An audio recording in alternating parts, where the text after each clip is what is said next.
हमारे हिमाचल का वो गांव जहां कोई दिवाली नहीं मनाता और अगर मनाई तो होता है विनाश।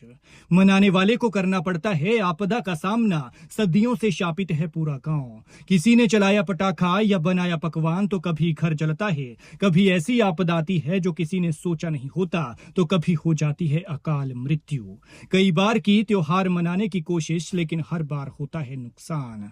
जिसने शाप दिया वो क्षति हो गई। शहीद फौजी पति के साथ जिंदा जल गई और जाते जाते शाप दे गई। शाप भी ऐसा कि मुक्त होने को गांव वालों ने हर जत्न कर लिया लेकिन छूटते नहीं हैं।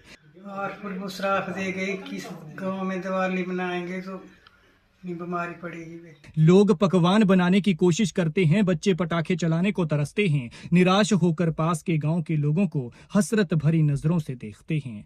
ये है हिमाचल के हमीरपुर का शापित सम्मू गांव, जो शायद पूरे हिंदुस्तान में ऐसा गांव होगा जिसमें श्राप के कारण भारत का सबसे बड़ा पर्व दिवाली ही नहीं मनाई जाती। गांव वालों का कहना है कि ये सदियों पुरानी बात है। उन्होंने भी अपने पूर्वजों से ये सुनी थी क्योंकि वो भी दिवाली नहीं मनाते थे। गांव में एक महिला थी, उसका पति फौजी था। जिस दिन ये घटना हुई उस दिन भी दिवाली थी। उस दौर में फोन नहीं होते थे, चिट्ठियों का दौर था, लेकिन वो भी काफी अरसे बाद मिला करती थी। महिला उस दिन दिवाली पर अपने मायके जा रही थी, तभी सामने से उसके फौजी शहीद पति की लाश आ गई। पत्नी अचानक से ये सब देखकर टूट गई कि कहां दिवाली का त्योहार मनाने मायके जा रही थी और कहां उसके साथ ये घटना हो गई। ऐसे में कुदरत के इस कहर से टूटी उस महिला ने वहीं लकड़ियां इकट्ठा की और अपने पति के साथ खुद को जला लिया और फिर क्षति हो गई और जाते जाते पूरे गांव को कभी भी दिवाली नहीं मनाने का श्राप दी गई, जिसे ये गांव आज तक भुगत रहा है। महिलाएं, बच्चे कहते हैं कि जब साल में दिवाली का ये दिन आता है तो दिल भर जाता है, क्योंकि वो चाहकर भी कुछ नहीं कर पाते।